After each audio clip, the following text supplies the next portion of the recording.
Welcome back to another episode of College Football UK. I am your host, Fletch, and joining me today, we have Return of the Egg. What Egg, up? how are you? I'm very well, thank you. It's good to be back. Nearly didn't have you today, but very grateful for a waterlogged pitch that has meant that you were with us this evening. Yeah, and New Hampshire have a winning record as well, so I'm just going to keep bringing that up every opportunity. That's absolutely fine. Yeah. As always, I am joined by Nick. How are you, sir? After your... Well, you had a little trip away this weekend, didn't you? I did. I decided that you can't host a college football podcast if you haven't been to the College Hall of Fame when you happen to be on its doorstep. So I took a visit to the College Hall of Fame and took in a college game while I was there. So yeah, had a good weekend. Lovely. And popping in and out like a rabbit, we've got Sam at the moment. We will get to Sam and how he is in 1 minute, so have to bear with us on that one. He's back. Give it 5-10 seconds. We normally know in the first 5 to 10 seconds if you're going to be okay or not. That's the good thing about your technological problems. We look to be good. How are you, sir? I'm great. I've had a great week of college football. Absolutely brilliant. Sounds like a man who's just won his local, he just won his derby. The great thing is I'm not be disappointed by the NFL either. So that's very true. That is very true. That's how I felt about in reverse, though. I've been very impressed by my NFL allegiances and not been able to be disappointed by Michigan this week. So I'm very, very happy with that. Well, Egg, you've not had the same thing. At least you've not been disappointed twice this week. No, just once. Just one football team let me down this week, so that's good. We're all winning. Speaking of winning, that's what you saw Old Dominion do on Saturday, wasn't it, Nick? I did, because if I'm going to pick them in my choice of division winners, then to have the chance to go and watch them, you've got to bite that, and I did, and I went to see Old Dominion at Georgia State, which means this year I've seen Georgia Tech and Georgia State, but not the Georgia Bulldogs. So I'm obviously doing something very wrong.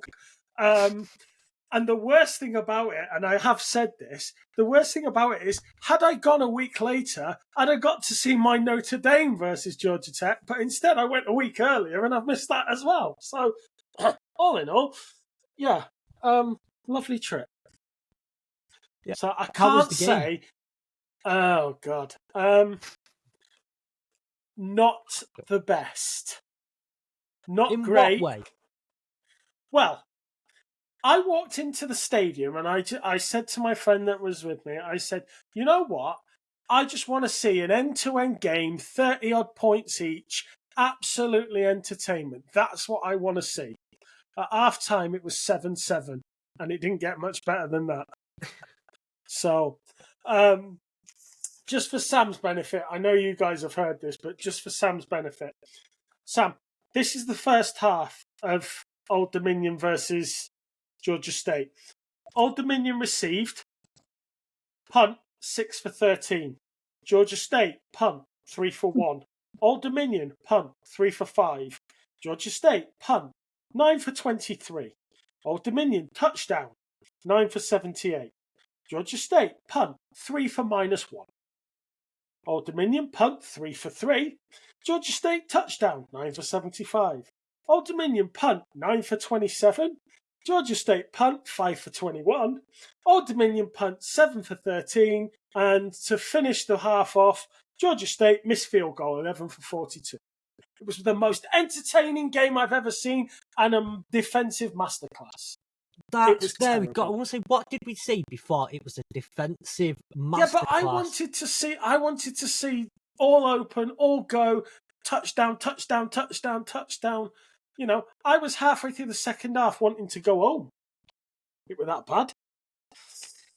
So, but I didn't go for the game. That wasn't the only reason for going. It was just a bonus. It just happened to be on while I was there. I got to go to the College Hall of Fame. So, yeah, it was a good trip. Yeah, sounded it. And we were very fortunate to get you rubbing it in our faces with photos in the group chat. And it did genuinely look like a really, really good time. I'm glad you enjoyed yourself and got to watch such a defensive masterclass. Yeah. And good luck Bill to those Belichick punters would be going proud. into the draft. They've got the tape clearly on themselves. So, without further ado, I've probably got some tape on my phone if anyone wants it, you know. So I didn't send that in the group chat, but if you boys want it, I've got it, you know. we'll think about it whether we can be trusted with that footage. But without further ado, let's get onto the kind of this week's college football. Well, some more of this week's college football. Do have a little bit of news this week. I've got a couple of pieces, and I know Nick, you brought a couple of pieces forward. The first bit of news that I have is that it was announced on Saturday the North UNC wide receiver Tylee Craft sadly passed away at the age of 23. He had a long battle with lung cancer, and he's been as good as a student coach for the last couple of years, very active in and around the locker room, and very much a well-loved and respected member of that team. So the thoughts of everyone here across the network are with his friends, his family, his coaches, his teammates, because that's, I know, it's always sad, but at that age, it's beyond heartbreaking. The players did not find out until after they played on Saturday either, so they did not go into the game with the knowledge. But obviously, though, if you see some tributes to Tylee Craft over the next few weeks with UNC games, you now know why.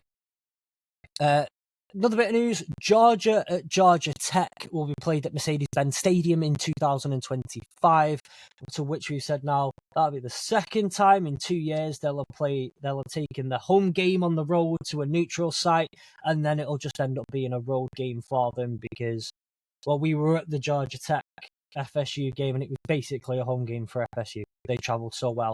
In Mercedes-Benz Super Stadium, I don't see it being anything other than like 90% Georgia Bulldogs.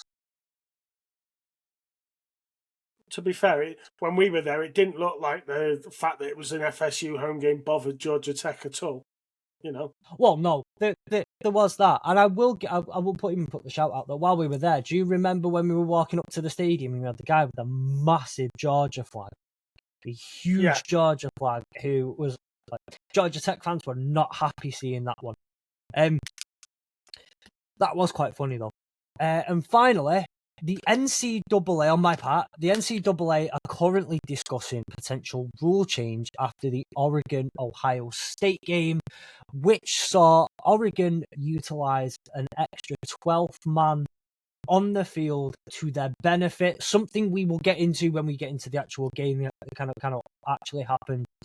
But yeah, there's a rule change in the works. Nick, what do you have for us? I'll start off with some injury news.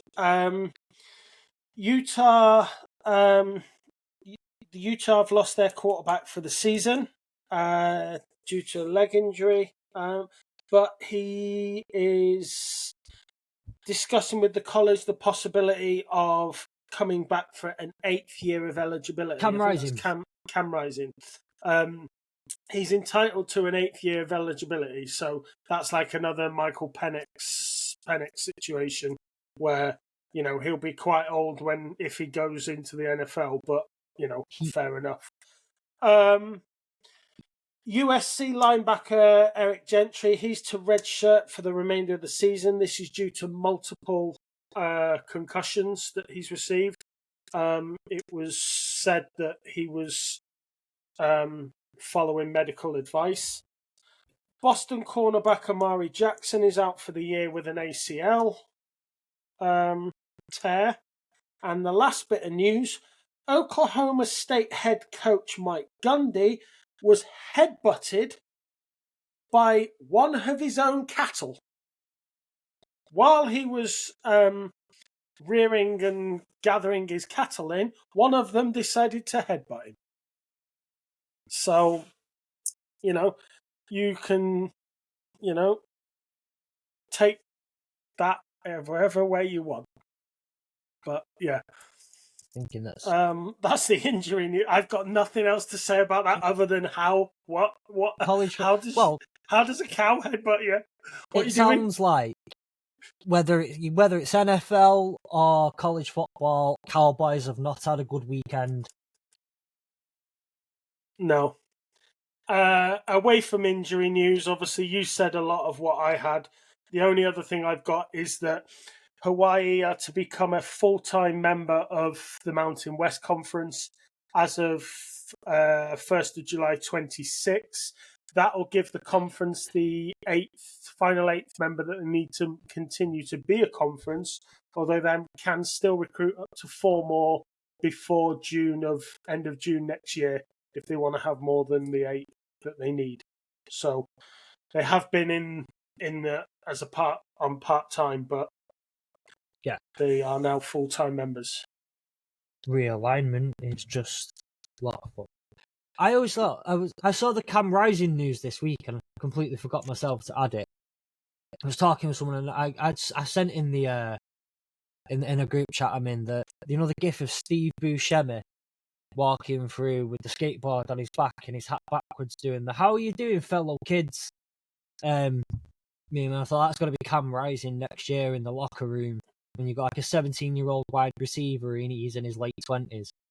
Yeah. But look, if you've got the option to do it, why not? But let's get on to some more football now. I promised that our listeners that me and Egg are going to get this out the way early. So can we just take it? Me and Egg how hilarious was Saturday? How hilarious was Saturday night? They played the first time they've played anyone that isn't like awful, and they've cacked the bed. This is like the gift that just keeps on giving. We might be awful, but they're just an absolute joke, and they always will be. Thankfully, we beat our rivals this year in Minnesota. I don't even know how to sum it up. It's just such an Ohio State thing to do, and then whinge and moan about it that the rules are wrong.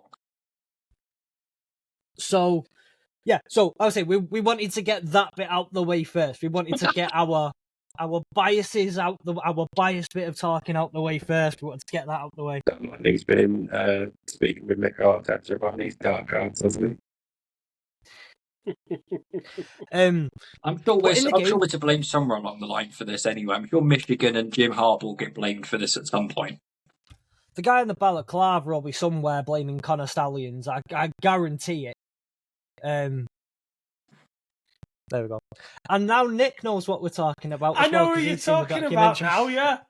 I've been meaning... Oh, yeah. Just for the pod's benefit, I've been meaning to watch Sign Stealer for weeks, months since it's come out. It's been on my iPad, saved, downloaded, ready to go, and I just haven't had time. I've been so busy, work, everything else.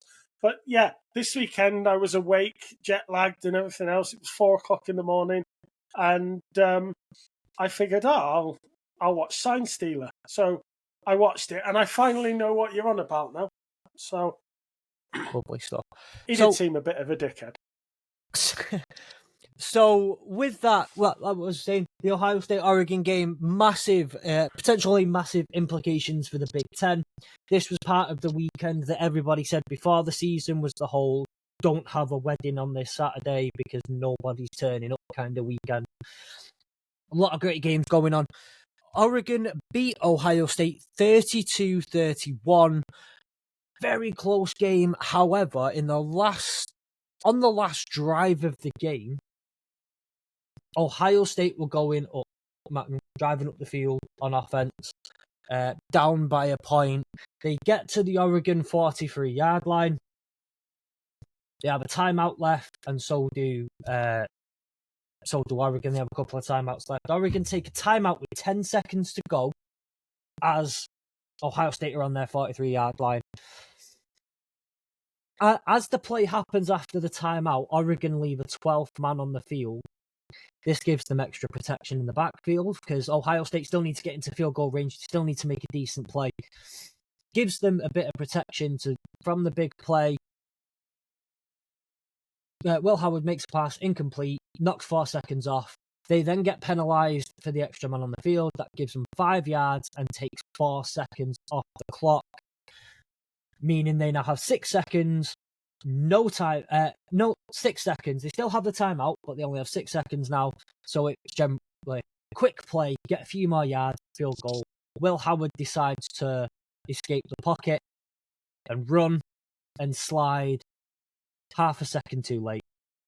Game over. Oregon. He basically did a Dak Prescott from the yes last year or the year before, whenever it was, when the referee was in the way and they couldn't get the play off and in time, and Dak should have obviously not run as far. He could have quite easily pulled up a few yards shorter than he did. In watching it, I thought it was very clever. They didn't break any rules, and so I thought it was quite clever. But I think what cost Ohio was the previous play when they got penalised 15 yards and sent them all the way back. Because had they not had that, they'd have been sweet anyway, because they were already there. And they got sent 15 yards back and put them out of field goal range, and that's why they were rushing to get back in. So you could argue that it's their own fault, but it's a very clever usage of the rule. Mm-hmm. Effectively he traded 4 seconds off the clock for a 5-yard penalty, knowing that Ohio still needed to get another 4 yards just to get in range.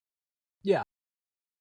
But this is where the questions come in from Ohio State, and where the NCAA are looking at this rule is that is not a dead ball foul. It's a live ball foul. So the way the play happens means that the 4 seconds. Now they're probably obviously things. The clock should be at least reset to 10, and all that sort of stuff. Do you generally agree with the right takeaway of it? Is it the correct rule, or does that rule need to change? Well, in my opinion, we've never had a problem with that rule up to now. This rule has been in it. This rule has been in existence, and it's never been an issue up till now. Now, a coach has found a clever way to use the rule to his advantage. That's to his benefit and to his team's benefit.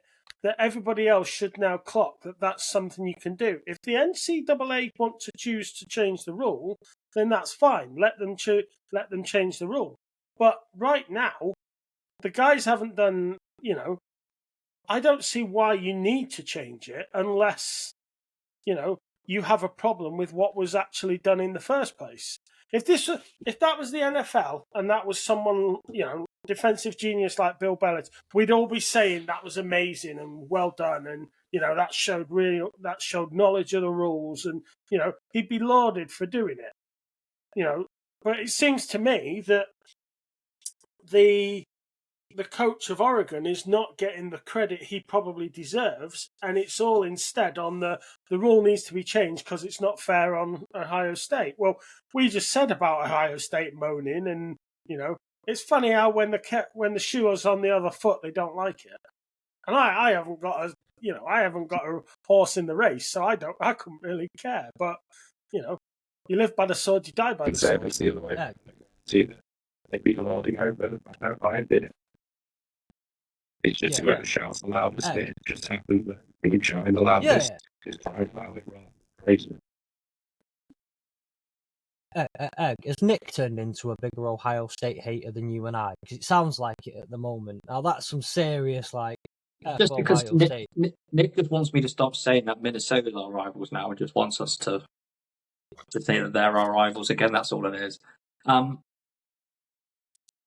No, I'm completely fine with it. As long as it doesn't affect Michigan, let's keep this rule in for the time being. No, but, and that this is the thing. I think absolutely right. I generally agree that the rule is not the issue. One of the things that's been proposed is maybe potentially having it change by the time of the game so that this can't be utilised. One of the rules that's been changed is it turns into a live ball, a dead ball penalty or something pre or after the 2-minute warning or within the 5-minute one. Because certain parts of the game slightly change with 5 minutes to go or whatever. This would be one of the rules that goes with it. Any other time in the game, it's a 5-yard penalty on a live ball foul. After 5 minutes in either the half or at the end of the game, it's a 15-yard penalty, which for me sounds ridiculous when it comes down to things like, especially penalties in the game. I get the whole an incomplete pass now stops the clock, or going out of bounds in a certain makes it. I'm not sure about one tackle being worth something different in 30 seconds time, for example. But I do want to mention, whoopsie daisies, just click my uncle on the wrong part of my chair there. The Dylan Gabriel is a real joy to watch. And I don't know how you guys feel watching it back, but I really enjoyed watching Dylan Gabriel play. Yes. Great talk about that. Yeah, that's my input. Yeah. No, he had a very good game. I'm not picking up any other callback in the Big Ten while we're CAC. I don't know what you were expecting from me there. I didn't see the whole game, so I can't comment. I was Look, it's so, just his yeah. stats alone. I mean, 67% completion, 321 yards, 2 touchdowns, and then 4 rushing attempts for 32 yards for 1 touchdown. I mean, they're good stats for sort of college level. They've run. I don't know too much about Gabriel. I'm assuming that he's a predominantly pass-first quarterback and doesn't really rush. He's not one of these sort of dual threat quarterbacks. So, they're good numbers against a good team as well. He has it in the tank, definitely. He has the ability to extend a play and keep things going, definitely. Like I say, he's just fun. It was just fun to watch on Saturday, and I think even trying to taking out the biases of who he's playing against, and enjoying a big play against them is always going to be fun to watch. But he's genuinely a fun quarterback to watch in throughout the season, and it was a real good day to see him put his name forward on the big stage like that. He's the right fit for their offense, isn't he? Dan Lanning likes quarterbacks like that, so he's basically just But the question I have for you kind of just off this game. Been a couple of teams in the Big Ten this year who've looked a lot better than we thought. Who are right up there. You've obviously got now Oregon 6-0, Ohio State 5-1. What are the implications going for the Big Ten Championship? Because this has a segue into the next game I want to talk about. Well, the Big Ten Championship is going to be Indiana against Oregon. But this was meant to be the prerequisite to the Big Ten Championship. I don't think it's going to make any difference. It's not like last season if Ohio State had lost this game. They're still going to make the playoffs. It doesn't really matter who's going to lose the Big Ten Championship. In the grand scheme of things, they get a bye week, yes, but I'm not reading anything into it until if they play in the playoffs, then I think that's where we need to kind of look at the past 2 games. But I'm interested to see what Ohio State do now because they've not really covered themselves in glory. And Oregon still have a lot of question marks because they've not played. They've struggled against G5 teams and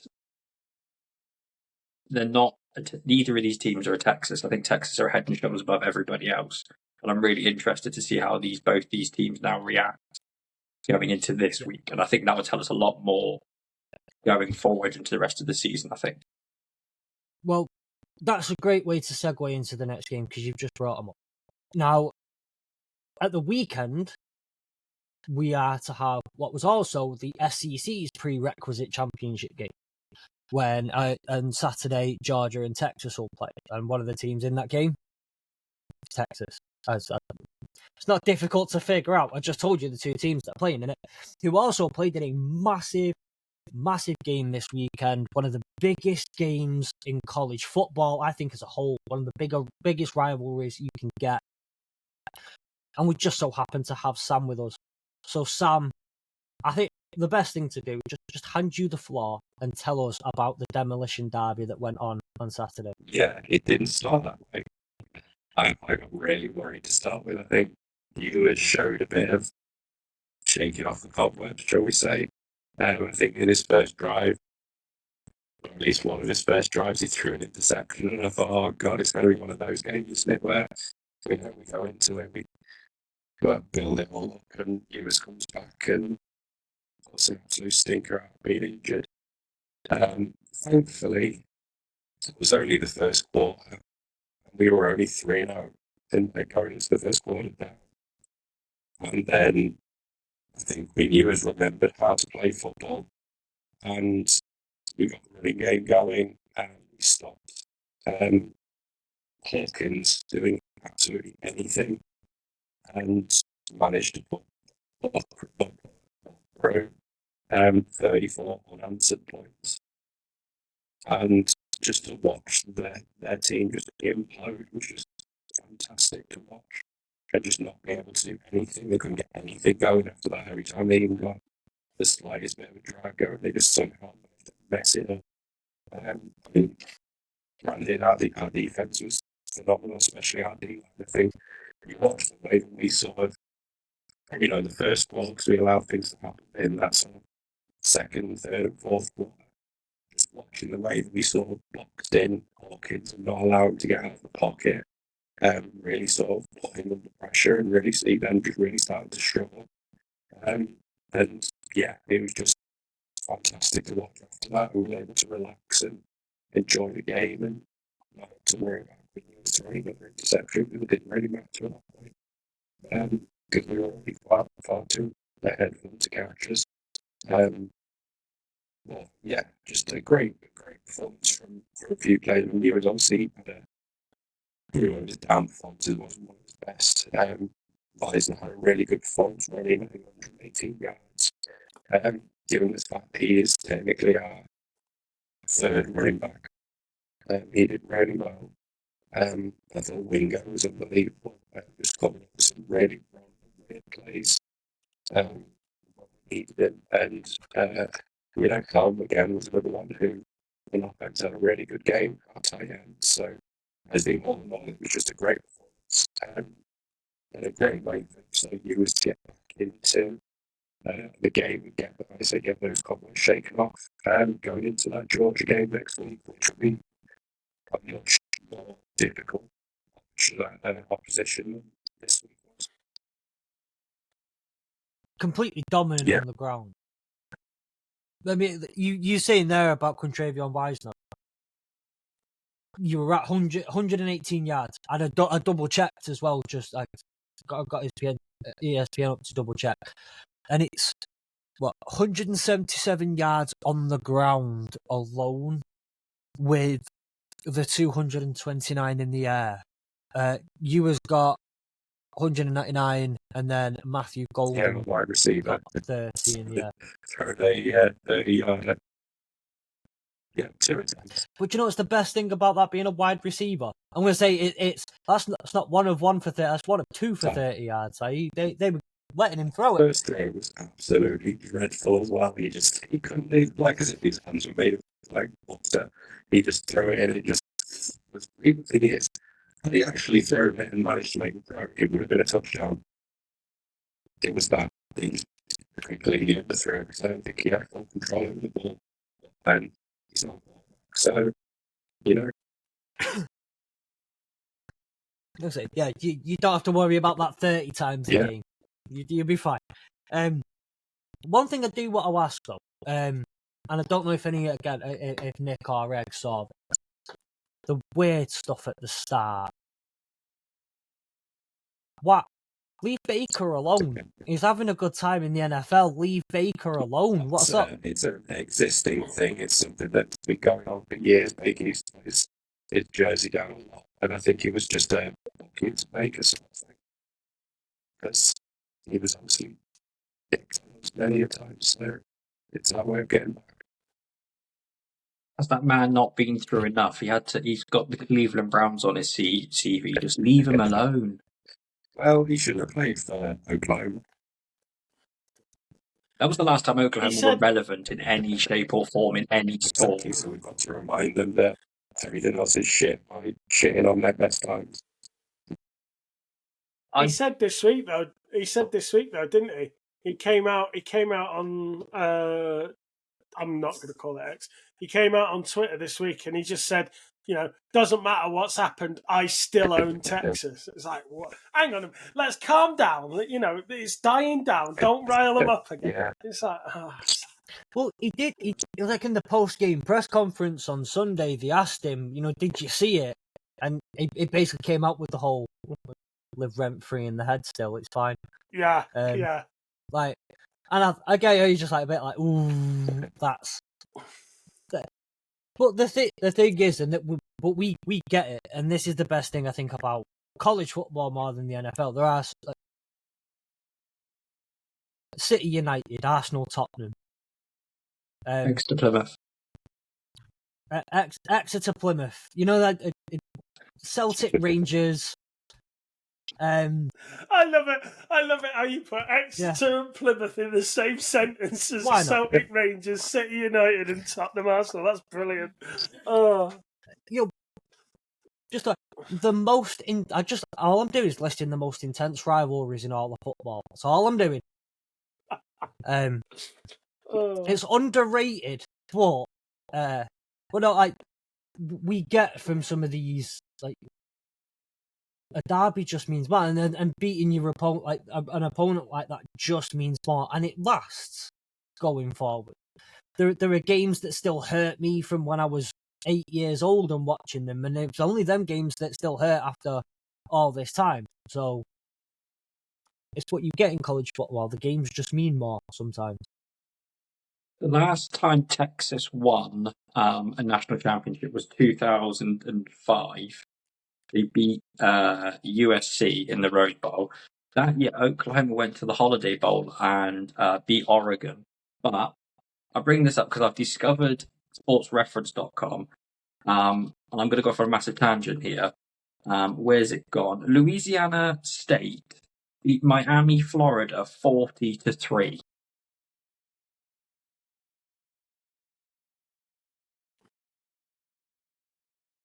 Okay.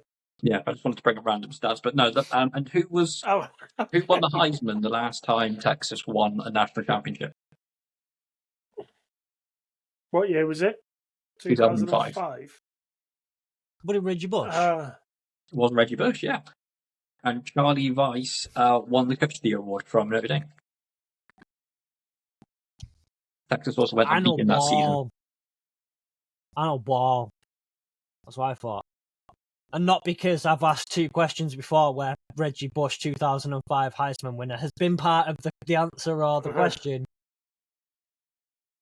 However, I will say, by the way, I was the fiercest rivalry by far is between Plymouth and Exeter, exacerbated by the rival city dimension. Now, you don't tell me that's not a fierce rivalry after reading that. I'll stick with Boca and River Plate. Thank you. So. You stick with that. Me and Egg will stick with Plymouth Exeter. In terms of just coming back to the River Rivalry, is the fact that this is only our 3rd win in the last 10 appearances in the River Rivalry.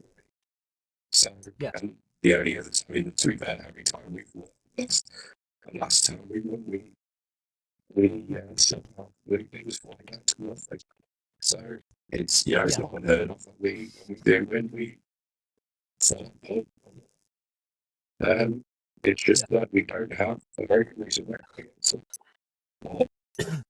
We don't have to think about what we want there on news. Language in mid-table, no one gives a fuck.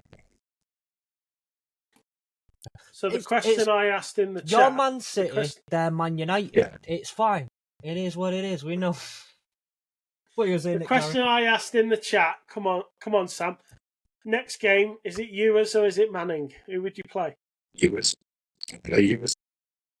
I think Manning still has a lot to learn. He's a very good. He's a good player at college level. But I still think he has a lot to learn. I still think when Ewers at the moment is a better quarterback.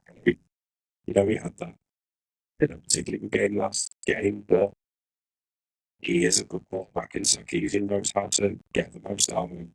So if you're gonna, there's no point, if it ain't broke, don't try and fix it sort of thing. And it works for you. So I don't see us.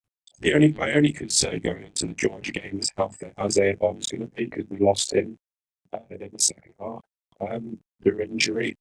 But I'm not seeing how serious that injury is. But he sort of was starting to become one of our leading receivers. So it'd be interesting to hopefully get back for that game. It's quite possible he'll miss the game, which means that the likes of Wingo and Bolden will have to step up. But obviously, yeah. After you've gone past Georgia, take the Georgia game out of it. Do you think you'll win out after that, looking at your remaining schedule? Or do you think there's a banana skin in there somewhere? Vanderbilt could be an interesting one. I think now that we've watched what Vanderbilt have done against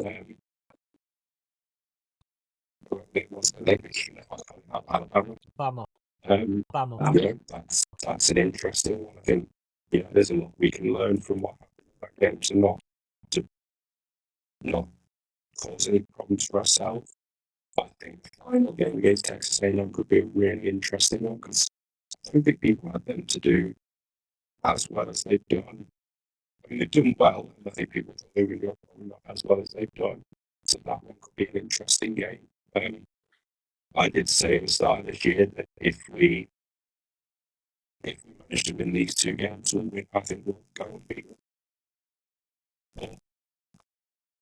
It's Georgia. Georgia know how to make big games, so I'm not going to say we're not well at times. I'm surprised you didn't say you were worried about Kentucky, considering they've got wins over Ole Miss, and they took Georgia to a 1-point win. No. That'll be the one that I thought you would have said, but no, I think it's. There's no easy game. I think the problem is that we've learned from this I suppose this season so far that no team's not necessarily an easy win, and you still have to be careful with who you play and turn up against every team. But I'm confident in the way the Suckings has a setup where we can beat any team. It's just there's always a possibility we can lose. Let's try not to be too arrogant against the teams where we think we can maybe good stuff against. So it's just keep doing what we're doing, and the defense needs to keep doing what they're doing. according to ESPN Analytics, your favourite to beat Georgia is 76.3 to 23.7. Well, it's at home as well, isn't it, Sam? Yeah. You're in Texas.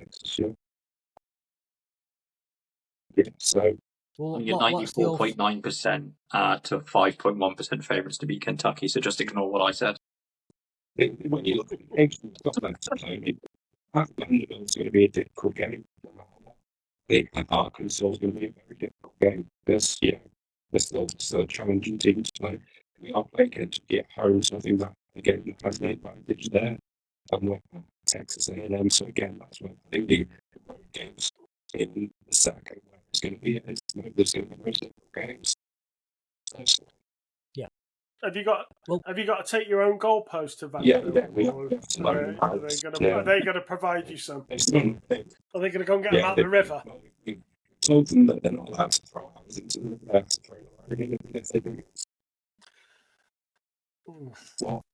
Well, I thought we covered this last week. I don't think they care what you say about the goalposts. It's whether they want to do it or not. Can I just say as well, by the way, on that, we posted the clip, Nick, of you talking about, when we were talking about it and you were sharing. I know, I've seen it. A couple of people found it funny on Twitter and Instagram, and it's fair enough. Put it on TikTok, and we had people sharing their own drunk stories, and I've got to say, it turned into quite what I thought was just a funny video. Was people telling us that like there was a NFL creator in Scotland, and she was telling us how she'd recruited people at a club to bring a couch home with her. Don't know how the club never approved of the idea of her taking a couch, but she ended up with the club's couch in her house. Which I just found was, I just thought it was brilliant. I've got to say that clip last week of talking about Vanderbilt and the goalposts has turned into something. Yeah, it's turned into a unifying moment. You put that out, and I think was it Friday or Saturday? Whenever you put it out, anyway. I saw it and I started laughing to myself and sniggering. And someone said to me, "What are you smiling about? What are you laughing about?" And I said, "I'm just watching a funny video of myself being an idiot." And so I showed it, and then before I knew it, everyone else was finding it funny who was watching it. And I was like, I didn't think it was that funny a story, but, Do us a favour, do you want to tell them to go and like retweet it and share it or whatever, because that'd be really helpful. Thank you.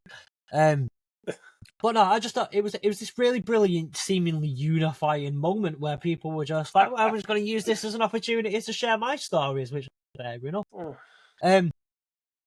But no, it absolutely brilliant. So, gotta throw it out there. Any other games that you guys found particularly interesting from the weekend? And I do apologise, by the way. I am doing this at some point every week. It will stop in a couple of weeks. I live in the most Orthodox Jewish area of Manchester. It's the holiday of Sukkot at the moment, so my neighbours for the last 3 weeks have decided that drilling at 2 a.m. is a thing. But now they're also, once the sun goes down, they all like to sing outside. Something's winding me up. You guys talk between yourselves on some of the games from this weekend while I go and sort some crap out.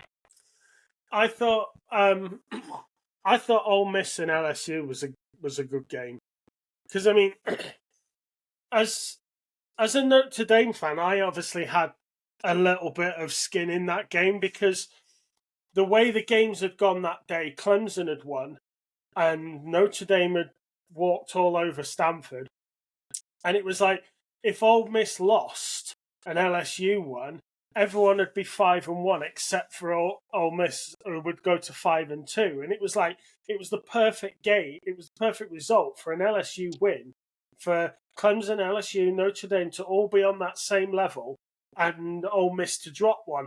And it went perfectly, as all the results went the way that I wanted. But even at the game, because like, watching it, and Ole Miss couldn't, LSU couldn't seem to sort of like stop Ole Miss scoring, even though LSU themselves were trying to sort of get a foothold in. And it seemed to be one of those games that it ebbed and it flowed, and it had those moments where it got exciting, and it was a good game to watch.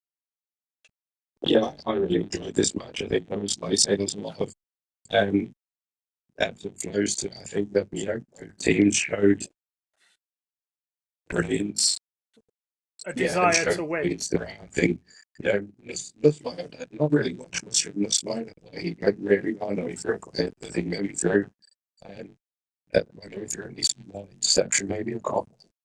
2 interceptions. I think overall he had a pretty good game. I think, I was quite impressed by the way he was playing. I thought, is it Ulysses Bentley? I think it's one of the greatest names. I just love the name Ulysses. So he had a very good game for Ole Miss as well. I thought his rushing was particularly good in that game. There was a lot of turnovers and interceptions, and just a bit of everything. And it just was a really interesting game. The fact that it went to overtime as well was what sort of made it great. And I can't remember if it was this game or another game that went to overtime where team missed the field goal and the other team made the field goal. I think they made the field goal. Then did LSU got the other end and just get a touchdown in the end, I think it was. I don't know is the honest answer. Was it Purdue, Illinois? Did that missed field goal? Did that go to field goals and they one missed? I know Illinois were massive, and then Purdue come back and it went to overtime. Yes, it did. Yeah, it's that one, 54. Yeah. Yeah, it was Purdue at Illinois. Yeah, and I just had a quick look. It was like, Ole Miss hit the field goal on their drive, and then Nussbaum went basically just playing through to Lacey and they got the touchdown. So, yeah, it was just for a game, it probably wasn't high scoring. Probably a lot of people thought, it's not the game was neutral. You maybe particularly want to watch high scoring in there, being massive, things like that. But it was just an interesting game. Both teams easily could have won it. And it was that prime time game as well. It was that prime time slot. Everyone's watching, so everyone who's been out for the day and watched their own teams come back, and it was obviously positioned there for that reason. So yeah, I think obviously Pitt are 6-0. Can anyone tell me when the last time Pitt was 6-0? It was like the 70s or something, wasn't it? It was 1982. That's it. Who was their quarterback? Dan Marino. Pitt haven't been 6-0 since Dan Marino was their QB. That was the last year. That was the last year he was at Pitt, and they went 6-0 under Dan Marino. They have not been 6-0 since, and they've gone 6-0. It's like, I've got stupid stats like that. Indiana is 6-0. They haven't been 6-0 since 1967, that's with a first-year head coach. That was the last time they went to the Rose Bowl, wasn't it? The last time they were 6-0. I think so. Yeah. Army and Navy both undefeated since first time that's happened since 1945, and they've got a combined 11-0. That is, there are some weird things going on this season. Army are one of two teams, I think, to have never beat this season, to not be behind in a game, and Kent State are the only D1 team to have never led a game this season so far. The other team was Texas until I beat 3-0 against There's one more. There must be two, and I can't remember who. It's not Navy, it's someone else. Yeah, we were one of the others. I'll start with that first. On the flip side, we've spoken about Oregon coming to the Big Ten and doing well. I just want to take a minute to just thoughts and prayers with the Washington Huskies, who got Iowa Hawkeyed. Iowa won the game 40-16. Their quarterback threw for 108 yards. Johnson rushed for 165 yards. That is the most Iowa box score in the history of man. At no point, Washington didn't lead at all, and Iowa are looking pretty good considering they've got the world's most Army offense, I think, outside of Army. And they did beat Michigan, but we're going to move on from that. Yeah, that home game was actually, I was expecting it to be a lot closer than it was. Washington just shut up head essentially. And Iowa were just, I wasn't particularly happy because Johnson basically destroyed me in fantasy football. There's 66 yards and 2 touchdowns, and the one in the air as well, which I was happy about. So I was not happy about that. And bear in mind, the week before that, I got absolutely digged on by Ashton Janty. So, I'm just getting ruined by these great running backs. Washington have found out they could never beat Utah. They've now found out they've just moved to the Big Ten where everybody is Utah, and they can't handle it unless they play Michigan, but we won't keep talking about that. Two things. One, I come back just in time to find out that some of the stats that Nick was putting down. And I've got to say, Army and Navy being like that stat for the first time since 1945 seems a bit too good to be true, the way it links up with world events around that time. I was going to say, they're doing that well. They might as well go and invade somebody right now. Well, maybe not go that far. Maybe not. Listen, if I can't accidentally encourage children to gamble, you can't accidentally or in purpose incite war. That can't be done. I'm just saying, the last time they were doing this well, they didn't exactly hide from the issue that was going on in the world, did they? Well, it's a fair point, but not one I think we want to necessarily encourage right now. Sorry, boss. Big comments coming up from Washington is they Indiana next. And I think Indiana are going to be licking their lips and watching them and perhaps get absolutely pulled by Iowa. So that could be an interesting game for week 9 for us next week. The game which I watched and I found this really interesting game from the perspective of looking at quarterbacks and looking at particular quarterbacks, and that was Kansas State versus Colorado. Now, everything that I've so far watched of Shedeur Sanders, I thought he was past, like he was just not a good quarterback. That game against Kansas was the first time I've seen him potentially be an NFL quarterback. Not necessarily a good one, but I think he could be an NFL quarterback because I just think the way he stepped up into the pocket, the way he was sort of moving the pocket about and, finding receivers in ways that you would expect to see it at the NFL level. I just think he looked to par this week, apart from the interception they threw at the very end, which was just absolutely terrible.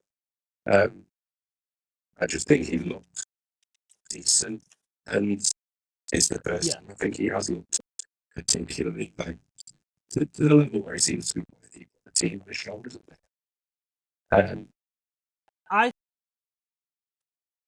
I think, look, I'm just going to say this on Shedeur Sanders. I watched a fair bit of them early on this season, especially, and as far as Shedeur Sanders goes, I would say that I genuinely rate him as a quarterback. I think he's a genuinely good quarterback. However, I did feel like early on he was being let down a lot. That's a terrible O-line that they have, and I mean terrible O-line. So I did feel that to a certain extent, the numbers weren't necessarily there, and he didn't have a run game. That offensive line could not set a run game for them. So I did feel, especially early on, whether that I didn't watch it the weekend. I did not watch it. To be quite honest, I didn't get the highlights. Whether that old line is gelling now a little bit more, I don't know, or whether something's kind of clicking in there a little bit more, I don't know. But I think he's been some of the whole not looking as good as he probably should. I would like to attribute a lot of that to that O-line that's been a mess. Yeah, I mean, if I'm perfectly honest, they still don't have a run game. Like that still doesn't happen. I think you look. I mean, just looking at the stats that are on here, I'm assuming that with this includes sacks because it has the save 3 for 3 attempts, 10 yards. Hayden 7 attempts, 11 yards. Shedeur Sanders 9 attempts, minus 50.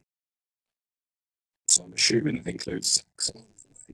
But I mean, in terms of his actual, I suppose his throwing game, it's 34, 40, so 85% completion rate, 388 yards, 3 touchdowns, and 1 interception. Now, interception was the last one where when it was due, I think there was a lot of pressure on him at the time, and he just overthrew it. But I think he looked really good. Mario Miller also looked very good in that game. And so did Shepard. I think Shepard had a very good game. But I was happy to watch Avery Johnson play very, very well. Again, just started to put the numbers up that he needs to. I thought Giddens as well was unbelievable for Kansas. And that was where I think that was for me where the game was won and lost was that rotate. Kansas rushing attack, and Colorado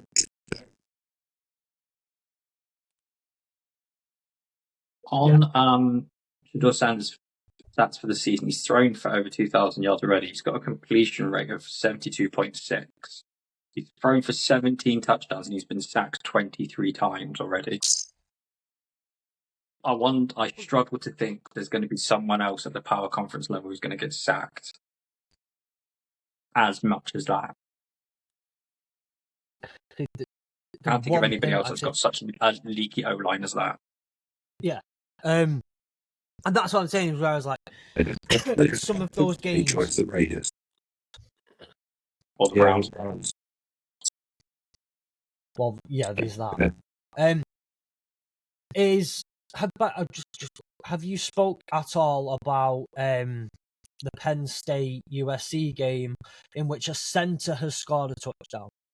No, it sort of half bring up because I'm trying to think of the game where it went to overtime on one team, missed a field goal, the other one put it in, and it was that game. So we haven't talked about it. Well, I enjoyed watching a centre score a touchdown. That was about all I saw from that game, was that highlight of a centre scoring a touchdown. Great. Just moving on a little bit from this weekend's games. We were asked a question this week, and I want us to discuss it a little bit in more detail. I think it was a great question. I don't necessarily know about you guys. I love me a bit of RedZone on a Sunday. That's how I get the majority of my content, unless the Lions are playing at that time. I watch RedZone as my primarily. We were asked this weekend in the Discord, why is there not a RedZone but for college football? Now, I know you spoke about a radio version of this. Not radio. We were talking about a visual TV touch, get to see the touchdowns, see the big plays. I have a couple of thoughts on this, but I'm going to ask first, would anybody like to weigh in first and throw out a couple of why this is not a thing? I would assume not every game's got a TV camera. If you think, let's just say FBS. Let's say FBS, where every game will be televised. I think one of the things, at least my view on it, is that different conferences, I'm assuming, have different TV deals. And they have their own channels. I know that the SEC has their own channel. And I know that a lot of SEC games tend to be played on ABC. The ABC game, ABC network. So again, it's like, and obviously no Dame out there. Yeah. NBC contract. Yeah. So I think that's partly down to it. And the other part for me is the fact that there's that many games on in college. Usually at the same time, you try to cover all of them. You know, so Hanson would be blowing out his ears within like an hour. I think it comes back to the point we talked about this pre-season. I think Fletch, we spoke with Gary. I certainly know that the three of us were on. And we talked about how the NCAA and it kind of like within NIL and everything, and how it's not really working and it's not fit for purpose. And, you know, if you were to overhaul the whole thing and sort of like structure it in a similar way to the NFL. Because I think the thing with the NFL is you have 32 teams or 32 separate businesses that are integrated under one banner, and everything is sold from the Shield. Everything is sold by the Shield and distributed to different networks. Whereas everything in college isn't like that. Everything's not sold by the NCAA to different people. And so therefore the NCAA can't control. So because different teams and different conferences have different deals, it's not like there's a central organization that controls everything and therefore controls all the rights. If you had something like that, then you could essentially do it. But because you don't have that central system, that central media system controlling what goes out and where it goes, you don't have the ability to bring it all back in at the same time as a like a red zone feature, if you like. Yeah. Also, college is different in the fact that if you're in the northeast, geographically, unless you go to school, so you like in Boston, you go to Vanderbilt, most people in the northeast are probably not going to be that interested in what's going on in the Sun Belt, but they would be interested to say what's happening at Maine or New Hampshire or Eastern Michigan, whereas people in Mississippi are going to be interested in the schools that are happening in Arkansas and stuff, and then probably not going to be interested in what's happening in Oregon. So that is also another reason where it's very geographical as well, where people will have their big power conference school, and then they'll have their local like Power 5 or FCS or D2 school that they follow. So it's probably not. Whereas in the NFL, people will move and they'll still be, say, like you go to live in like Texas, you could still be a Browns fan, or you could still be like a Green Bay fan. So it's a bit different, really. I get that. And to a certain extent, I would say I don't give two craps half the time what's going on in the AFC South, but I enjoy watching. If there's a big play, I enjoy seeing it. If there's something fun that happens, granted that it only comes from one team in the AFC South now, those big and fun plays, but like you want to see the things that are good, and especially if you're looking forward to the NFL next year, in the next couple of years. If 80% of the show would be Ashton Jeanty. But watch some Ashton Jeanty highlights. There's your red zone for college. But I think something like that would be helpful for those who just want to see. You want to see big plays. You want to see all the exciting bits. And one thing I have said is, look, there are 134 teams in the FBS side of D1. Let's just keep it FBS. If all teams are playing in one weekend, that's 67 games. That's not week 1 or 2 where they could be playing FCS schools. If all FBS teams are playing each other, 67 games in a week. No, this isn't college football related. I just flashed up on my phone. Max Crosby has been traded to the Lions. Officially. You're fucking joking, man. You're joking. Seriously? Max Crosby has been traded to Adam Schefter. Wow. We need to take a minute here. Super Bowl or bust, Mr. Lion. It's just a joke. Just thought I'd throw it in. I will hurt you. I will.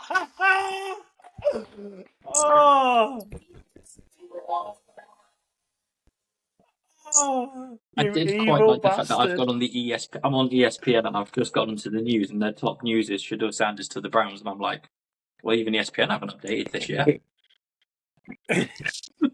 You an evil bastard.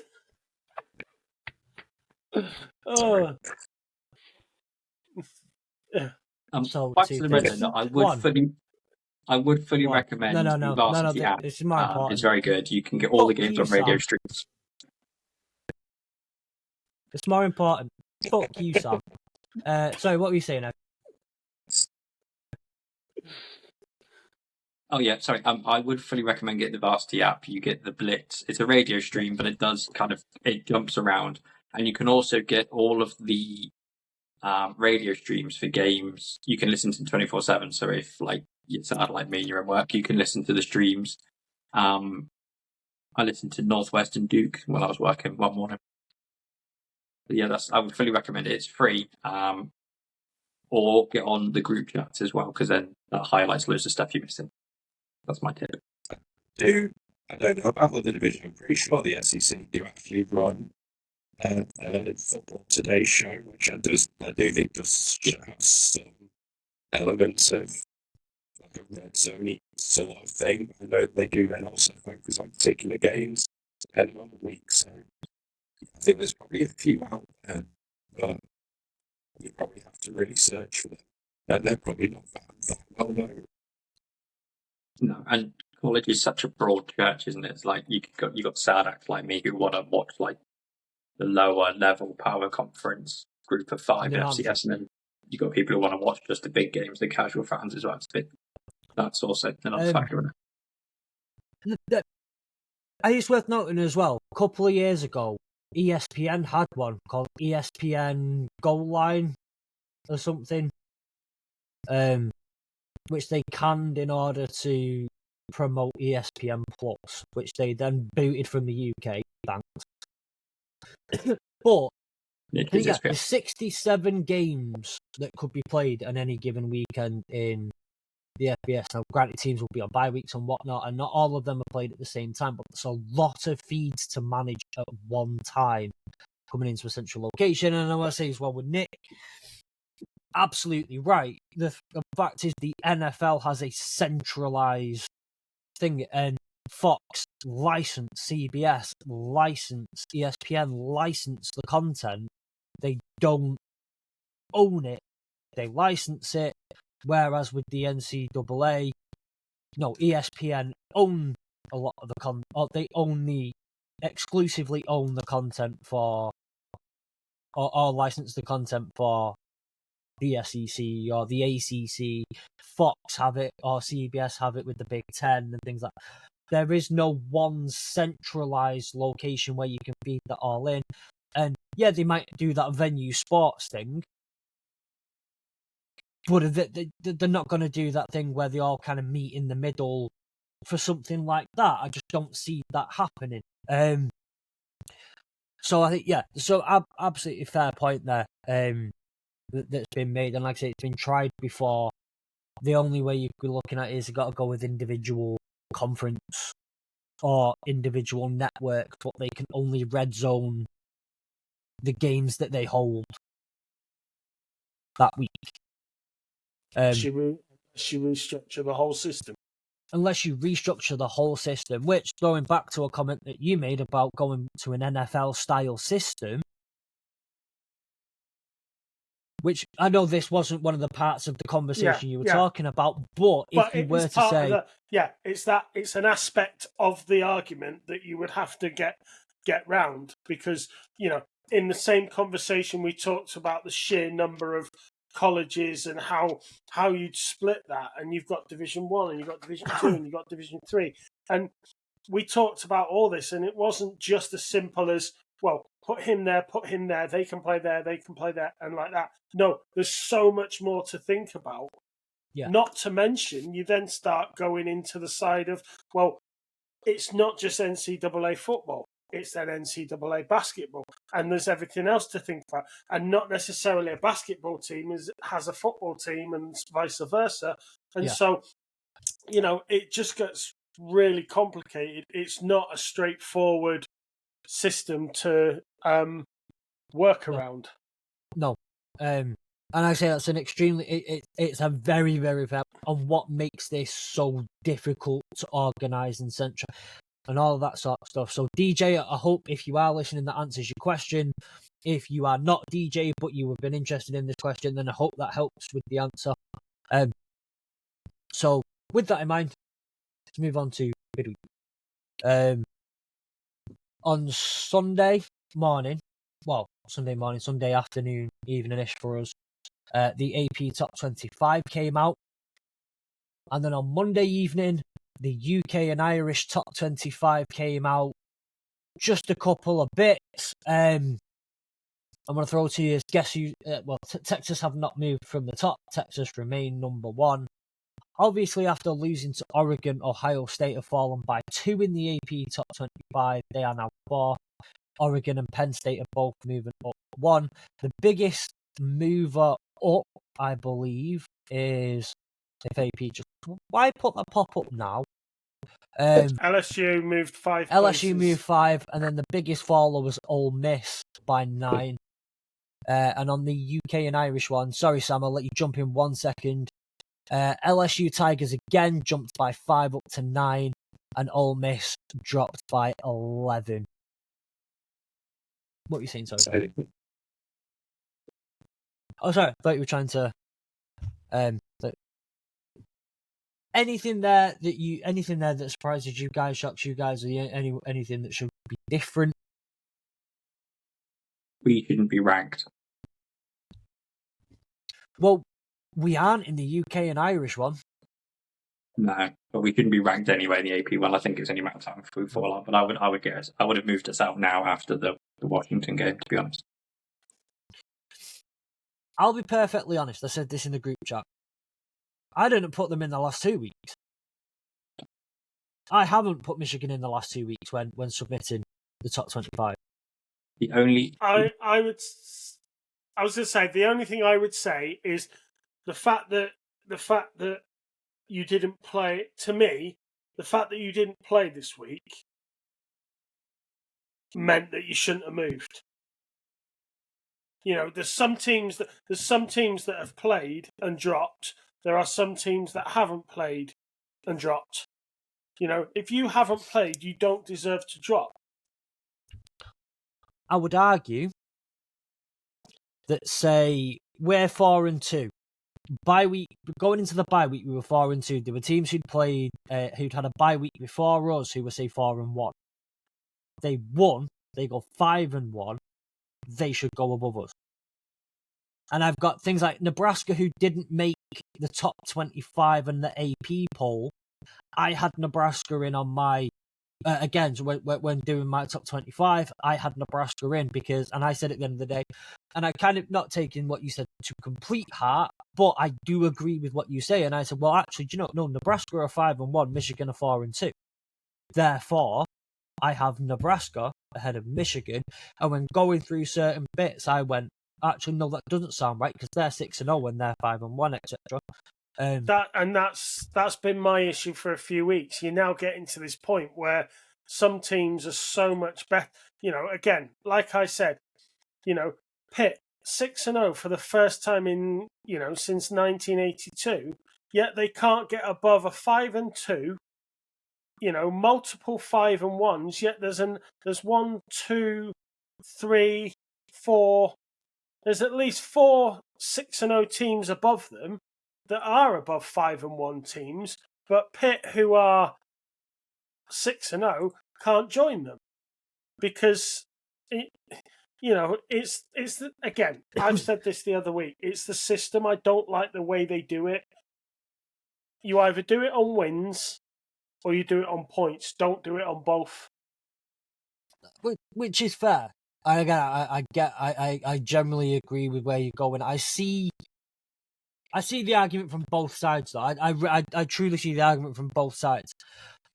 What about you, Egg? Is there anything here that stood out to you in terms of any rankings, apart from Michigan being in when you don't think they should be? There's one team that isn't ranked and isn't getting votes that is being, what's the word I'm looking for? They're being hard done by a little bit. And it's a team that, group of 5 team that should be getting votes. And I think you could argue should be in the top 25. That is ULM Warhawks. They're currently 5-1. Their only loss has been to Texas. They've beaten JMU and Troy. They're currently top of the Sun Belt. Their division of the Sun Belt. I think they should definitely be getting votes, or they should definitely at least be in the top 25. Maybe probably not over Army or Navy, but if Army or Navy take a loss, they definitely are a team that should be in and around that and should be accumulating votes on the Sun Belt as well. They would make their first. I think they would only make their second ever bowl game as well if they win this weekend, and they're like the biggest going under the radar team in college football at the minute. But you, Sam? I mean, Nebraska obviously for me is the one that I think misses out and has been a bit hard done by. I mean, they're 5-1. Like I said, you know, Michigan being 4-2, I don't think you can really, you know, I don't think anyone would have any real issue, especially Michigan fans. If you were in that top 25, both of you have said you should be in there if you go to in the UK one. I just think it's. I mean, I've said this from the start. There is a lot of, you know, favoritism to certain teams. Why they get the votes from the press in certain games. I do sort of. I kind of understand the whole 6-0 thing. Yeah, if you've won all your games and you've not lost a game, then yes, you should be a lot higher. I also think that if you lose to say. If you're 6-0 and all you've ever played is, I know again it's the argument of, well, you can only beat who's in front of you and stuff like that. But I do think, you know, getting a scout like against one of the top 5 in the ATP, the AP rankings, should be considered and weighing heavier on the ranking than say if you were being in, Kennesaw State every single week sort of thing. It's there is a difference between the two levels to me. Sorry, I don't use Kennesaw State. Well, Kennesaw State, up to you. Well, yeah, I just think you'll never get a perfect system. That's the problem. I mean, another team. Personally, I would like to see get a bit of recognition. And again, maybe a bit biased. Is the Raging Cajuns. They're also 5-1 in Sunbelt. So, if they beat Coastal Carolina this week, which is a 4-2 team, then they go 6-1. Yeah, I don't know who was their loss against. That's the only reason I brought up Monroe. I don't think they lost. I think they lost to another group of 5 team, didn't they? But no, you are. Tulane, yeah. So, but you are correct. They should also be receiving votes because UNLV have got a vote. Liberty got 2 votes. Oklahoma got 36 votes according to this. Well, the voting is just like you know what we need to do this week. Then we need to run up the Raging Cajuns. That's what we need to do. We need to be put. It's no use saying that we need to be putting these votes in. We have that power now. Not a lot of it, but we have some of it. We could be putting the power to good use and getting the Raging Cajuns up. Yeah, I mean, like you say, what, with all 5 votes? Could go 4-0 in that conference to go 6-1. And, easy. Raging Cajuns could go 3-0 in the conference and 6-1 as well. So, it's that thing as well. There needs to be some recognition that teams do well in their own divisions, and they can only play, like I said, they can only play who they come against. Sometimes you aren't going to be able to play SEC games every single SEC teams every single year, every single week, and realistically, in most cases, probably get absolutely demolished. But there is the chance that you still have to give these teams their own recognition for beating teams in their own division and proving themselves in their own way. So should every team, every division leader, not winner, if every team that's leading a division, should they not be in the 25 automatically? I think that's certainly I moving back to the NFL system.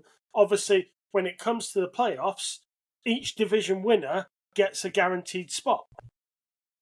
In that top 4 in each conference. So, if you are leading your division, there is an argument that in theory you automatically should get a spot in the top 25 ranking, regardless of your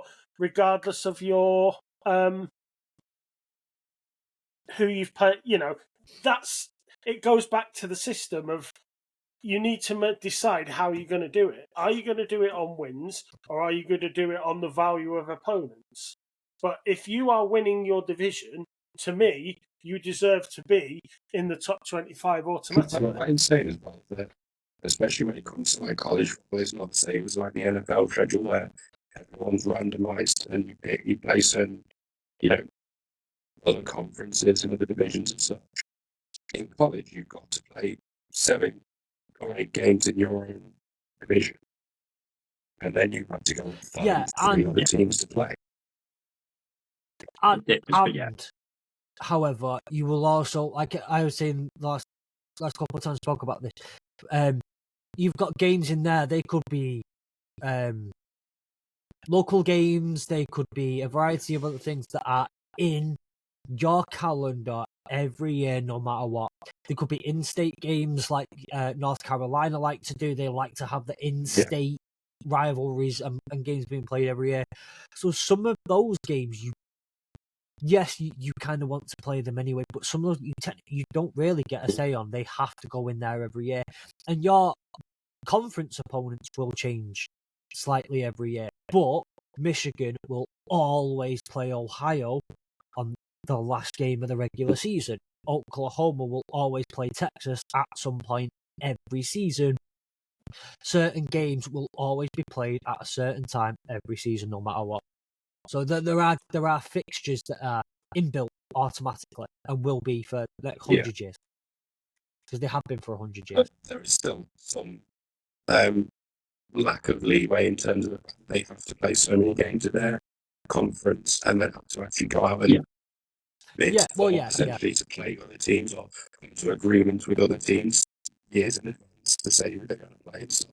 And there's an argument to say that if you're going into, if you know that maybe in a couple of years' time you want to potentially be challenging for, you're trying to get to a ball game, do you really then want to be, like, say, for example, someone like ULM, do you really want to be going and playing Texas and Alabama and Ohio, that they're three or however many games that you have in terms of going outside of your conference?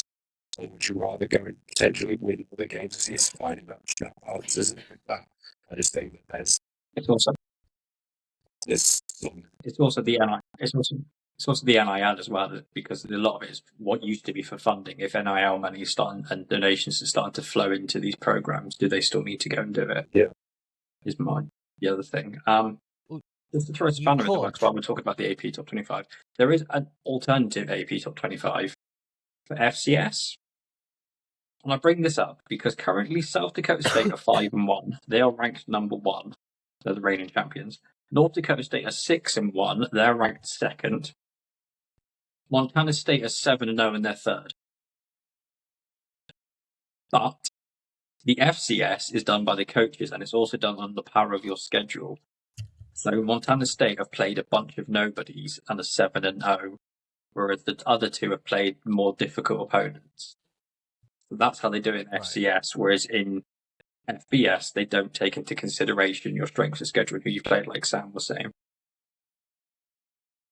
Yeah, the only concern with that is that that basically if you don't play someone at the SEC, then you go to the like say Liberty, you're done. You're screwed. You're never going to make that 25. Yeah.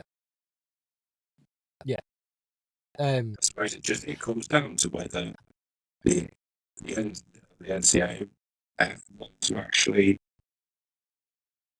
elevate those teams in each of the conferences and elevate each of the conferences, or do they just want to, focus their energy on the Big Four? They're the ones that are going to bring in the most money. They're the ones that are going to bring in star players. They're the ones that are going to be the ones that bring in everything. So, which do they focus on? And I think that plays a part in whether it's subliminally or not. I do think that plays a part. So, I wouldn't be personally, I wouldn't be against if you're top of your conference, you are automatically, well, not necessarily automatically, but you get a certain amount of points for being top of your division, top of your conference, that then plays into the top 25. I think the longer it goes on for the playoffs in football, the top 25 is going to become less. It's going to become less important. Like, it's not that important in college basketball now because it's down to who you've beaten in your strength of schedule and where you are in your conference. I think that's in time you'll see that. No matter, I think the playoffs will be tweaked slightly to favour the Big Four even more, and I think the Group of 5 will end up going to do their own thing. I think eventually the top 25 will be even less important because it'll be where you finish in your conference. Well, the Group of 5 are already talking about going off and doing their own little form of playoffs. Yeah, and that's a conversation that's already happening. But the more you find it, it's not who's going to focus on what. The Power 4, especially, they just want to do their own thing. Yeah. They want away. They don't want the NCAA holding and tying them down.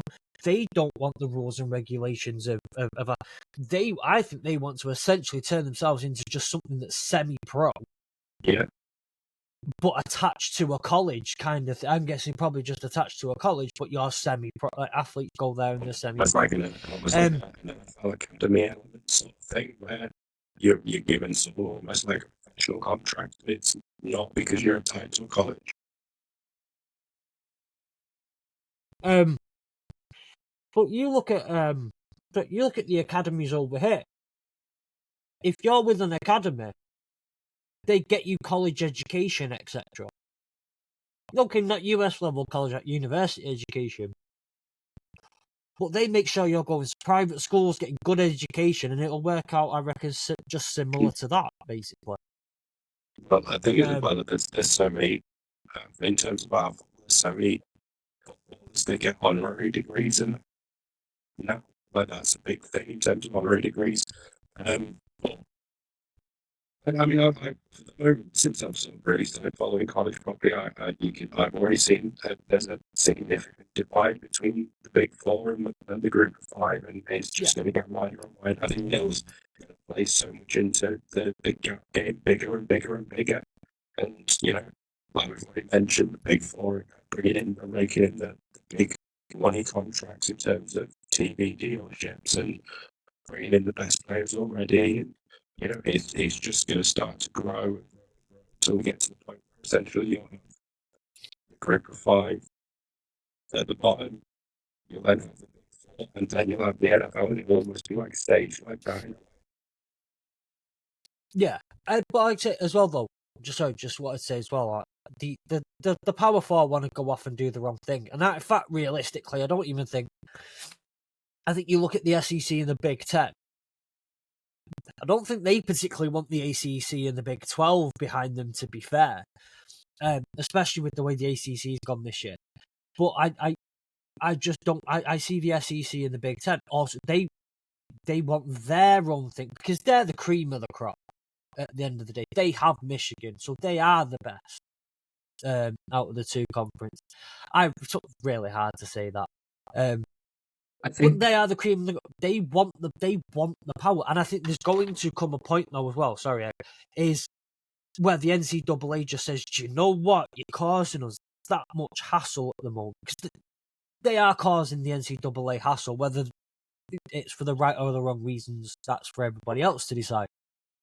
The NCAA might just around go, "Do you know what? Bugger off. Leave us. Like, you go do your own thing because we're sick and tired of all this, like, giving you everything and you just wanting more." I think that'll happen eventually, but I think what will break the straw that'll break the camel's back is when the SEC and the Big Ten start wanting to move and change things like the NCAA tournament in basketball, the Frozen Four in ice hockey, lacrosse, because other schools put vast amount more importance on those. And even in the Big Ten, there are schools that don't put a lot of importance on football but do in other sports. So if you think Minnesota are a powerhouse in ice hockey, Purdue are a powerhouse in basketball, I think that'll be the straw that'll break the camel's back. And then I think the NCAA, you'll see them go do what you want for football, but your other sports stay under our control. And I think you'll see the SEC and Big Ten go off and do that. The Big 12 is basically a basketball conference, and the ACC, I think, is on life support anyway, to be honest with you. So I think that's basically what will happen eventually. Yeah. With that in mind, that's a lot looking forward into the future from us all. But let's just only look a little bit into the future and look to, I don't know, Saturday. Some games going on this weekend, including, as we've already mentioned, Georgia at Texas. Sam, is this one of those games this weekend that's a precursor to an SEC championship? Still, I think it is. Personally, I think there are other teams that still are within the talking points, and I think could certainly create an upset in terms of who could be in and around. But I mean, I think for me, I said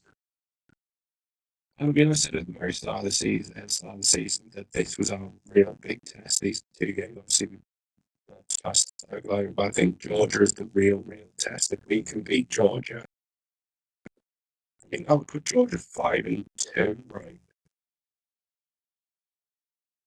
That's Alabama. Yeah, that was the Bama. and that's So they've been it. 5-2, yeah. Go 5-2. Now that could potentially, if the games go against them, could push them out. Could. I'll say it would, but it could push them out. So it may not be a precursor. But that goes straight back into my point about the rankings. So, argument's sake, let's say Notre Dame, Clemson, and LSU all win on Saturday to go to 5-2, and are on winning runs of, multiple games, and then, Georgia dropped to 5-2 on a one game losing streak. Do the boys that are winning on 3 and 4 winning streaks or 5-game winning streaks, who are 5-1, do they not deserve to, or would be 6-1? Do they not deserve to be ahead of Georgia, who would be 5-2? They won't be. Georgia will stay above them, but you're straight away there talking in multiple. There's more wins, less losses, winning streaks, but I guarantee you Georgia wouldn't drop any lower than what? Alabama at 7? It depends on how badly Texas beat them. Texas beat the brakes off them. Yeah. No, that's what I'm saying. It depends. If that was the case, if beat the brakes off them, then Georgia might fall. If we hold them to like less than 10 points, and we managed to put like 50 on them, then yeah, fair enough. You could probably see them plummet. But the problem, this is the problem about it, and probably goes back to why I don't particularly agree with the top 25 as such in the way that it's done, in the way that it's run, because to me it still feels like it favors certain teams more. Essentially, Georgia will have lost to Alabama and Texas, and I've lost to 2 of the teams that are in the top. On the 7th, I think. So they're in the top 10, the top 25. So, bearing in mind that we've just watched Ole Miss and LSU, we've seen the way that's fallen in terms of Ole Miss dropping 9 places and LSU jumping like 5 instead. Theoretically, surely Georgia should then fall the same amount that Ole Miss would fall in terms of 9 slots. So, But that goes then into my argument. Georgia have got 1,300 points. Miami, who are next behind them, are 1,232. Alabama behind that at 1,127. LSU aren't even over 1,000. So Georgia aren't going to drop past. I don't think Georgia would drop certainly any lower than 8th, just because of their points total. Yeah. Iowa can't make up. Iowa State, Clemson, Tennessee, LSU, Notre Dame. None of them, even though they win, none of them can make the points difference up to overtake Georgia anyway. So Georgia won't drop any lower than 8th at the most, if that, 7th maybe. And that comes down to the points total. Right. There's one team in the SEC for the championship that people aren't really talking about. Well, they are, but they're not. Tennessee. Tennessee still have to play Alabama this weekend, and then they go to Georgia on the 16th. Their other games are Kentucky, Mississippi, UTEP, and Vanderbilt. If Tennessee managed to pull off a win against Bama and Georgia lose to Texas, you could very well see Tennessee, I think, in a fresh out there of. It's not divisions anymore in the SEC, is it still, or is it changed? No, it's all one. It's all one. So so I think I could see Texas, Tennessee being the SEC championship with both of those going into the playoffs. At the moment, looking at the SEC, the way it's structured, Texas A&M are top of the conference, and no one's even talking about Texas A&M. I mean, that's purely because they've obviously more conference wins, but they're currently, the teams they've got left to play, Mississippi State was like, they should win. LSU would be difficult. South Carolina could be an interesting one. But then they've got New Mexico State involved, and then Texas. So, if they manage to win all of those games and go into the Texas game, 8-1, there's a high probability that if they then beat Texas, they could easily be within a shout of being in that game as well.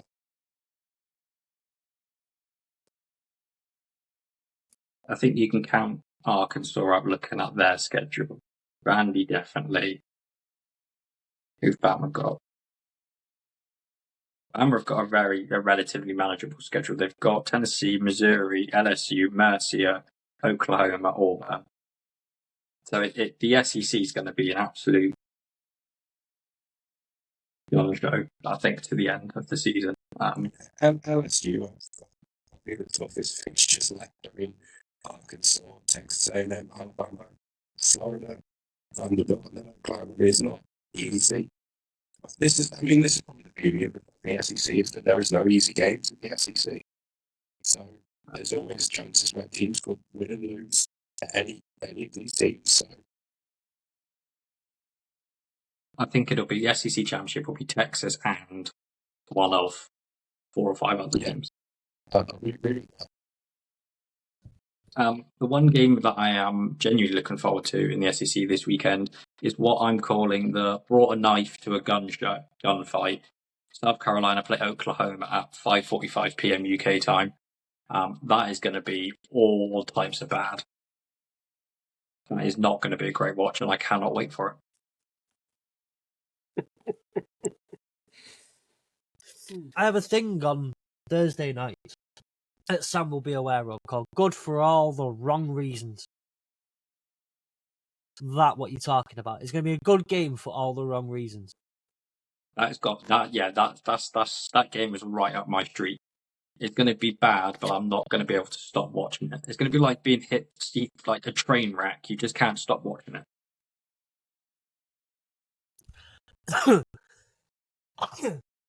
A well-rested Michigan will come back to throw a whopping 37. No, I'm gonna go all out here. Say 45-ish yards on Saturday against Illinois. Strong. It is. We'll go 6 for 7. 45 yards. Moore's going to go into the dressing room in the big house and just spin that wheel and then just go to one of our quarterbacks. Ooh, and he'll tick along and he'll go, you're a quarterback this week. As Will Johnson's going, what did I do? And he says, anybody at the moment got Connor Stallion stood in the corner with a fake moustache on and he just points at him going, you're a quarterback this week. Yeah. Just don't invite the guy with the balaclava. He'll be yeah, witness protection boy. But that's going to be an interesting game in which I don't want to break down Michigan's season. I've done enough of that for the last week, but it's going to be an interesting game given that Michigan are off a bye week and the implications on how that could go for Michigan potentially coming up for fighting for a bowl game at the moment, in my opinion. I'm just gonna skip to next week. Go for next week. No, what I'm gonna say next week is fire Wink Martindale. I can already feel that's what I'm going to be saying this time next week. Our defensive coordinator, fire him now. Oh yeah, he's terrible. Nebraska, Indiana. That'll be good. I can't wait for Nebraska, Indiana. How bad are Iowa going to bitch slap Michigan State?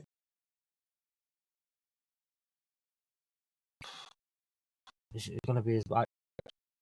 It's a great question. I hope very bad. Yeah. I mean, it's you were talking about Michigan and Illinois and what have you. You know, you've got that other big derby. You know, Central Michigan versus East Michigan. You know, it's all kicking off. It's all kicking off in the, in Michigan. It is. It really is. That might be a better game than Michigan Illinois. Yeah, I agree with that. Whoa! No, I agree with that. Very fun to watch. Illinois are going to play some very good football on Saturday, I think, and it'll be enjoyable to watch for anyone that's not me and Egg. Thank you. Some respect on the name. Well, on that note, gentlemen, I think you can feel dipping a little bit unless we've got anything else to add on the games for Saturday. No. Yeah, I do. Go on. The ranked New Hampshire Wildcats face Rhode Island. New Hampshire are currently 4-2. We're ranked 19th in the FCS. Also, if you're not watching FCS football, South Dakota State played North Dakota State. That is like two teams that should be in FBS, but can't because they haven't got enough money. That's ranked first against second as well. I think that's at 1 a.m. UK time. That's a game I'm definitely going to be rewatching the highlights of and stuff the next day. So yeah, that's my FCS game of the week. Okay. And for everybody else who's normal and doesn't watch FCS, apart from Campbell's fighting camels, we all love a bit of Campbell fighting camels. They're okay. We respect that one. Even though, 2-4 now this season. Campbell. Yeah, 2-4. Yeah, they're not making the playoffs. Don't count them out yet. They aren't the Campbell pussyfooting camels. You remember pre-season when you said Chattanooga, you'd never hear from them again? They got 30 votes this week. They're actually pretty good. I remember pre-season you were like, Chattanooga, I'm never going to talk about them ever again. You've had that written down, aren't you? Waiting for the moment. Every time I hear Chattanooga, every time I hear the word Chattanooga when I'm doing FCS stuff, I just think of you. I don't even know where Chattanooga is. It's near Atlanta because it was all over the signpost when I was there this week. Chattanooga, Chattanooga, Chattanooga. Who do you think punted less? That game you went to or Chattanooga? Chattanooga's in Tennessee. Punted. They got that thing. How many times? Right, the word never had meaning to me anyway, but it's lost any little meaning it did have. I've heard it that many times in the last 30 seconds. To be fair, it's on the board with the state of Georgia, so probably why you kept seeing signs in Atlanta. To be honest, Egg, I wouldn't put anyone through that game that I watched. So I can't think that Chattanooga kicked more than that game the amount of punts that I saw. Because what I said to you was just the first half. So no, they didn't. They didn't. Chattanooga's head coach is called Rusty Wright, though. Okay, now you've got me. Now you've better got than me. Itchy left, I guess. And this is a first team I can get season behind. was 1904, the year that Exeter City was founded. And we all know about their first rivalry with Portsmouth. Plymouth. That's the one. Plymouth. Portsmouth. That's the wrong. That's completely the wrong area. Wrong dockyard.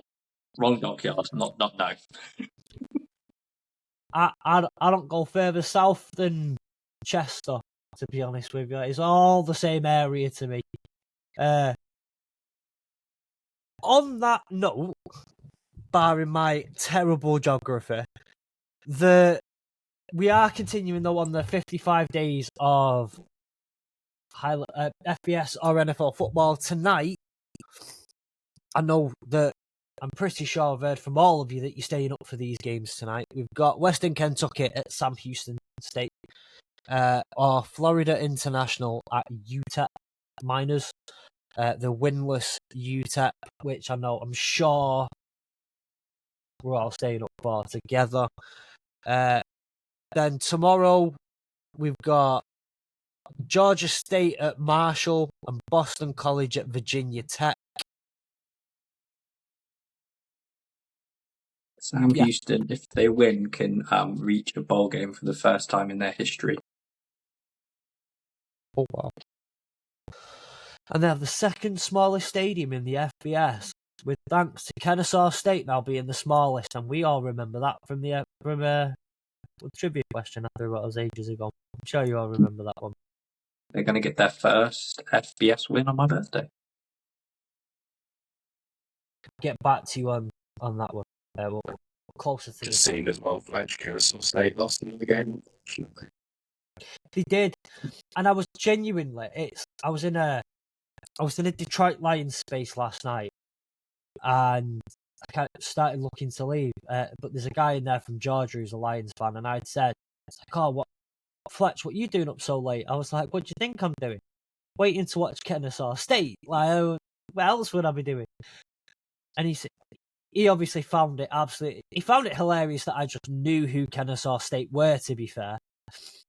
But we were kind of having a bit of a chat about it, and I said, "Well, no, actually, genuine. It's not the reason I'm up, but like, I am going to watch Kennesaw State. Could not find her.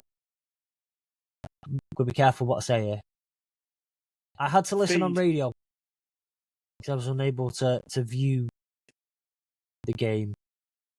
Every team that's nicknamed the Owls in FBS currently has a losing record. I have a question for Nick. While he was in Atlanta, why did he not go and watch Kennesaw State? Because they're just outside of Atlanta. Because, as I stated, I only realised that Georgia State were at home on the Friday morning, and I was like, 24 hours to the game. I was like, you know what, that'll do. But as I said, I'm now upset that I didn't go a week later because Notre Dame are in Atlanta. So it is what it is. And if I hadn't, to be fair, if I hadn't have gone and watched Georgia State, I wouldn't have got two legs of the trifecta because I've seen Georgia Tech and I've seen Georgia State. Obviously, the two of the better three. So, Georgia State played Marshall this week as well. and I mean, look, Nick did approach me about it, but I think we figured out that they were away as well. So he wanted to, but Nick wanted to, but they were away and just couldn't make it happen, could you? So I had to settle for watching Old Dominion instead. Did you tell anyone from Old Dominion why Old Dominion? Yeah, because I was sat. Obviously, I went and sat in the Old Dominion section. It was just full of like parents and family, and they noticed my British accent, and they're like, they're like, "What are you doing here? Are you British?" And I said, "Do you live here?" And I went, "No, I'm just here for a few days." And they're like, "Why are you watching this game?" And I said, "Well, believe it or not, I picked Old Dominion as one of my division winners." And some guy went, "Yeah, right on," and I was like, "That'll do it. Right, see you later." No. Did you tell them why you picked them as a division? No, we need to go. I told them I picked them as a division winner. I didn't say it was because they were a great team, and I felt very confident, and I loved their sky blue kit, and I just didn't say any of that. No, I didn't think you would. I thought you'd just stick to that. You're a man of few words, Nick. Man of few words. When I have to be, yeah. So, anyway, on that note, because we are all men of few words, we're going to cut it at 1 hour 48 and say we will see you next week. If you have stuck through this episode, thank you very much. And why? But also, if you have stuck with us this long, then you must surely love to join us in our Discord, on our socials, on Twitter, Facebook, Instagram, whatever. Check the description. Follow all of these wonderful human beings. Join us, chat with us, and we will see you next week for about 4 more hours of talk about college football.